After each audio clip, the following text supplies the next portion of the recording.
Hello दोस्तों, पहले ही बता देता हूँ, बाहर बहुत जोरों की बारिश हो रही है। तो आज हो सके तो ज्यादातर वीडियो में थोड़ा बहुत नॉइज आ जाए पीछे से, तो मैनेज कर लेना। और हाँ, तुम लोग कमेंट पूरा करना। अगर वीडियो अच्छा लगता है तो कमेंट जरूर करना। कमेंट करोगे तभी तो अच्छा लगेगा, तभी तो डेली आएगा वीडियो। तो जैसा कि पिछले एपिसोड में हमें दिखाया जाता है, चेन परफेक्चर के लोग जैंग के घर के बाहर खड़े रहते हैं और यहाँ पर मोटू कह रहा होता है कि अब हमें क्या करना चाहिए। जैंग उसे कह रहा होता है कि तुम अपनी फैमिली के साथ जाओ और जाकर कहीं छुप जाओ, लेकिन मोटू जाने से मना करता है, मगर वो उसे जबरदस्ती भेज डालता है। उसके बाद ही इसे लगता है कि दरवाजे के पास अब वो लोग आ चुके हैं, तो ये दरवाजा खोलता है और हमला करता है। मगर ये टीचर रहते हैं। टीचर कहते हैं, ओ तुम हाई अलर्ट पे हो, चलो ये तो बहुत अच्छी बात है। हाँ, मुझे पता है कि तुम उन चैन पर फ्रैक्चर वाले लोग का इंतजार कर रहे थे और वो लोग तुम्हें मारने की कोशिश करने वाले हैं। हालांकि ये बात मुझसे छुपी नहीं है कि आखिर तुम वहां पर क्या करने के लिए गए थे। मुझे पता है कि तुमने चैन पर फ्रैक्चर वाले लोगों को गुस्सा दिलाया है। सेंग कहता है, तो मिस्टर ल्यू, आप इसीलिए इतने चिंतित लग रहे हैं। मैंने सुना है कि शैन स्ट्रीट में ग्रेट बैंडिट हॉल और चैन पर फ्रैक्चर, ये दोनों एक दूसरे से हमेशा टेरिटरी के लिए लड़ते रहते हैं। हालांकि मैं स्टूडेंट हूँ ग्रेट बैंडिट हॉल का, और अगर मिस्टर ल्यू आप मेरी मदद करने की कोशिश करेंगे तो वो चैन पर फ्रैक्चर वाले लोग को एक मौका मिल जाएगा। वो मुझे इस्तेमाल करेंगे एक एक्सक्यूज की तरह, और ग्रेट बैंडिट हॉल के खिलाफ उनके पास बहुत ठोस सबूत हो जाएगा और फिर वो लोग टेरिटरी हासिल कर लेंगे। टीचर कहते हैं, जितना मैंने सोचा था तुम तो उससे भी कई ज्यादा चालाक निकले। और हाँ, ये बात भी सच है कि हमारा ग्रेट बैंडिट हॉल तुम्हारी मदद नहीं करने वाला है, लेकिन मैं तुम्हें बहुत एडमायर करता हूँ। मगर मिस्टर ल्यू, मैं आपसे ये कहना चाहता हूँ, उस मोटू का इन सभी चीजों में कोई भी दोष नहीं है। मैं नहीं चाहता हूँ कि उसकी फैमिली बेवजह हमारे मैटर में पड़े, इसलिए मैं चाहता हूँ कि आप उन्हें प्लीज बचाएं।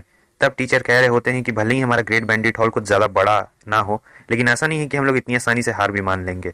मेरी बात ध्यान से सुनो। जब तक वो लोग स्कूल के अंदर रहेंगे तब तक किसी की भी इतनी हिम्मत नहीं है कि कोई उन्हें इतनी आसानी से चोट पहुंचा सके। और रही बात ये सभी चीजों की, तो अब ये तुम्हारे ऊपर निर्भर करता है कि क्या होने वाला है।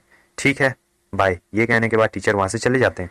जैंग उनसे कहता है, मिस्टर ल्यू, मैं आपसे ये कहना चाहता हूँ, जो अच्छे इंसान रहते हैं, आखिर लॉ एंड ऑर्डर सिर्फ उन्हीं अपने जकड़ में क्यों रख पाता है, और जो बुरे इंसान होते हैं वो जो चाहे वो कर सकते हैं। क्या उनके लिए कुछ लॉ एंड ऑर्डर नहीं होता है? वो बताते हैं कि देखो, अगर जो अच्छे इंसान है वो भी उन लॉ एंड ऑर्डर को फॉलो नहीं करेंगे तो फिर वो अच्छे इंसान कैसे कहलाएंगे। अगले सीन में हमें दिखाया जाता है, ये एकदम खतरनाक स्टाइल में बैठा हुआ रहता है अपने घर में और उन लोगों से पूछता है, मैं तुमसे एक सवाल पूछना चाहता हूँ। जो अच्छे इंसान रहते हैं, आखिर उन पर ही लॉ एंड ऑर्डर हमेशा काम क्यों करता है, और जो बुरे इंसान रहते हैं उन पर क्यों नहीं करता है? वो जो मर्जी वो कर सकते हैं। वो सभी लोग हंसने लगते हैं और कह रहे होते हैं, किसे परवाह है, तुम अच्छे हो या फिर बुरे, लाओ बच्चे मेरे सिल्वर्स मुझे दे दो और ये बकवास की बातें बंद करो। इस सिटी में कोई भी अच्छा इंसान नहीं है, इस मॉडल की दुनिया में कोई भी अच्छा नहीं है, लाओ। ऐसा नहीं है कि जो लॉ एंड ऑर्डर बनते हैं वो सिर्फ अच्छे इंसानों को ही बांधने के लिए बने हो। असल में वो लॉ एंड ऑर्डर इसलिए बनाए जाते हैं ताकि तुम जैसे बुरे लोगों को हमेशा सजा दी जा सके। और तुम लोग ने बहुत ज्यादा पाप किए हैं। आज मैं तुम सभी को इसकी सजा दूंगा। इससे कोई फर्क नहीं पड़ता है कि भले मुझे इसकी कोई भी कीमत चुकानी पड़े। अगर तुम सभी को मारने के लिए मुझे तुमसे भी ज्यादा बुरा बनना पड़ा तो इसमें मुझे जरा भी दिक्कत नहीं होने वाली है। मैं तुम सभी से ज्यादा बुरा बनूंगा ताकि मैं तुम सभी बुरे लोगों का नाश कर सकूं, और जो भी मेरे रास्ते में आएगा वो मारा जाएगा। इधर हमें उस चेन को दिखाया जाता है जो कह रहा होता है कि मैं ओरिजिनली उस बच्चे को एक दाव की तरह इस्तेमाल करना चाहता था ताकि उसकी वजह से ग्रेट बैंडिट हॉल और चैन परफेक्चर में लड़ाई हो जाए। मगर अब देखने से ऐसा लगता है कि वो सिक्स बैंडिट इस बच्चे की जरा ही परवाह नहीं करते। तब तक हम देखते हैं कि कोई छोटा मास्टर यानी प्रिंस कह सकते हैं, वो वहां पे आ जाता है। वो कहता है, अंकल आप अभी भी उस बच्चे को मारना चाहते हैं? वो कहते हैं, सलाम मास्टर। ये जो बच्चा है ये बहुत ज्यादा खतरनाक है। इसने हमारे चेन परफेक्चर के बहुत सारे लोगों को ब्लैकमेल किया है, साथ ही साथ मारा भी है, और उसके साथ इसने मुझे ही ब्लैकमेल किया 3,000 सिल्वर कॉइन्स इसमें रखने के लिए। तो अब हमें इससे छुटकारा पाना पड़ेगा, वरना ये आगे चलकर हमारे लिए बहुत बड़ा खतरा बन सकता है। और फिर आगे ये जो चेन रहता है वो बहुत झूठ झूठ बोलने लगता है उस यंग मास्टर को, और ये भी कहता है कि उस बच्चे ने मुझे भी चोट पहुंचाई थी और यहाँ तक कि मेरे बेटे को भी। तो वो गुस्सा हो जाता है मास्टर, और ये चेन सोच रहा होता है कि भले ही ये अभी छोटा है लेकिन इसकी जो सोचने की क्षमता है वो बिल्कुल बड़ों जैसी है, और साथ ही साथ इसका जो अपीयरेंस है, जब ये गुस्सा करता है तब बिल्कुल डीमन जैसा हो जाता है। ये इंसान के रूप में एक शैतान है। ये जो यंग मास्टर होता है वो जोर जोर से हंसने लगता है क्योंकि वो हमारी जेंग की पावर को महसूस कर सकता था और कह रहा था, बहुत अच्छी बात है, बहुत अच्छी बात है, इसकी हड्डियों में मैं वो जान देख सकता हूँ और काफी कातिलाना अंदाज भी है इसका। ये मेरा राइट हैंड बनने के एकदम लायक है। अगले सीन में हम देखते हैं कि जेंग और मोटकू आ चुके होते हैं एक रेस्टोरेंट में, जहां पर मोटकू कह रहा होता है, आंटी आपके पास जितने भी ब्रांडेड ब्रांडेड पीने वाले सामान है और साथ ही साथ मीट जितना भी दुकान में सब हमारे लिए ले आइए। लेकिन आंटी कह रही होती है कि यंग मास्टर, क्या आपकी फैमिली आपको अलाउ करेगी पीने के लिए, वो भी इस एज में, क्योंकि आप बहुत ही ज्यादा छोटे हैं? क्यों ना मैं आपके लिए सिरप लेके आऊं? मोटकू हंस रहा होता है और कह रहा होता है, आंटी आप भी ना बहुत अच्छा मजाक कर लेती है, हम सिर्फ पीने वाले आपको दिखते हैं क्या?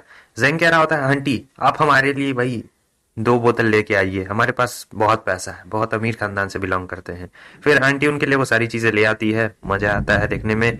और आंटी जेंग को देखकर उन्हें याद आ जाता है, अरे ये तो वही बच्चा है जो कल शॉप की एंट्रेंस पे लड़ाई कर रहा था और बहुत ही ज्यादा खतरनाक तरीके से मार रहा था सभी को। और थोड़ा सा पीने के बाद जेंग कह रहा होता है, आंटी मानना पड़ेगा, आप तो सचमुच बहुत ही ज्यादा चालू निकली। ये पूरी तरीके से जूस नहीं है, इसमें थोड़ा बहुत पानी मिलाया गया है। हमने आपको कहा था कि हमें नीट चाहिए। नीट नीट मतलब एग्जाम वाला नीट नहीं होता है, नीट मतलब कुछ और वाला नीट होता है। लेकिन आपने इसमें पानी मिला दिया बड़ी चालाकी के साथ। आंटी को भी गुस्सा आ रहा होता है, वो कह रही होती है, अगर आपने फिर से एक और बार अपने मुंह से ये सारी शब्द निकालने की कोशिश की तो मैं आपके कान पकड़कर आपको सुअर की तरह खदेड़ते हुए बाहर फेंक डालूंगी। ये भी हंस रहा होता है, बड़ा बेशरम इंसान होता है। कहता है कि अगर आप नहीं चाहती हैं कि मैं और भी आगे कुछ बोलूं तो आपको हमें डिस्काउंट देना पड़ेगा। अच्छा, वो जो बाहर में बोर्ड लगा हुआ है अल्कोहल वाला बोर्ड, उसमें जो वर्ड अल्कोहल लिखा हुआ है उसके अंदर से इतनी स्ट्रांग एनर्जी क्यों निकल रही है? लग रहा है कि उसके अंदर बहुत ही पावरफुल ऑरा है। नहीं नहीं, वो बैनर ज्यादा कुछ खास नहीं है, वो तो एक ओल्ड मैन ने हमें गिफ्ट किया था, तो तब से वो बैनर वहीं पे पड़ा हुआ है, उसमें कोई भी स्पेशल बात नहीं है। और सोच रही होती है ये अभी इतना छोटा है, फिर भी इसने बैनर की स्पेशलिटी को पहचान लिया है, अच्छी बात है। फिर सारा सामान दे देने के बाद आंटी वहां से जाने लगती है और सोच रही थी कि मुझे इस बच्चे के साथ आई कांटेक्ट करने से रुकना पड़ेगा, क्योंकि मुझे लगता है और भी ज्यादा सावधान रहने की जरूरत है, ये नॉर्मल तो बिल्कुल भी नहीं लग रहा है। तब तक हम देखते हैं कि कोई छोटा सा महाराजा वहां पर आ जाता है अपनी राजगद्दी में बैठकर, और वो हमारी प्यारी सी बिल्ली को देख लेता है जेंग के गोदी में। तो वो कहता, वाह कितनी प्यारी बिल्ली है, मुझे ये चाहिए, लाओ मुझे दे दो। हाँ, ये मेरी बिल्ली है और मैं ना तो तुम्हें ना ही किसी और को ये देने वाला हूँ। लेकिन इस बात को सुनकर इसे गुस्सा आ जाता है, ये कह रहा होता है, तुम्हें पता भी है कि मैं हूँ कौन? मैं एक प्रैक्टिशनर हूँ और तुम्हारे जैसे छोटे मोटे पिल्लों को तो मैं यूं अपने हाथ से ऐसे ही मसल देता हूँ जैसे मैंने इस पंखे को मसल दिया है। अगर तुम्हारे बम में इतना ही दम है तो तुम आकर एक बार ट्राई क्यों नहीं करते हो, देख लिया जाए कौन किसे मसलेगा। लेकिन जैंग का इतना कॉन्फिडेंस देखकर ये थोड़ा सा डर जाता है और कहता है, कि मेरे पास इतना वक्त नहीं है कि मैं तुम्हारे जैसे चींटियों के साथ अपना वक्त बर्बाद करूं। फिर वो वहां से चला जाता है। मोटू डर गया रहता है, वो कह रहा था, जैंग मुझे लगता है कि वो कोई नॉर्मल बंदा बिल्कुल भी नहीं था और उसके पास बहुत सारी टिप्स एंड ट्रिक्स है, मुझे लगता है कि हमें यहाँ से चलना चाहिए, उससे पंगा लेकर तुमने बेकार कर दिया। मगर जैंग कह रहा होता है कि तुम चुपचाप बैठकर आराम से अपना जूस पियो, समझे, चिंता करने की कोई भी जरूरत नहीं है, मैं हूं ना यहाँ पर, आने तो आता है। तो फिर थोड़ी देर के बाद हम देखते हैं कि वो दौड़ते दौड़ते आता है और कह रहा होता है, यंग हीरो मैं तुमसे ये पूछना चाहता हूँ, आखिर तुम मुझसे डरे क्यों नहीं? क्या मेरी एक्टिंग इतनी ज्यादा भी अच्छी नहीं थी क्या? फिर जैंग उसे बताता है कि तुम्हारे एक्सप्रेशंस तो बहुत ज्यादा ही अच्छे थे और थोड़ी देर के लिए तो मैं भी तुम्हारे झांसे में फंस गया था, लेकिन मैं तुम्हें बता दूं तुम्हारी ये जो एक्टिंग की स्किल है बाद में चलकर बहुत ही ज्यादा बेकार होगी, और साथ ही साथ ये जो तुम्हारा स्टैंडर्ड है ये तुम पे सूट नहीं करता है।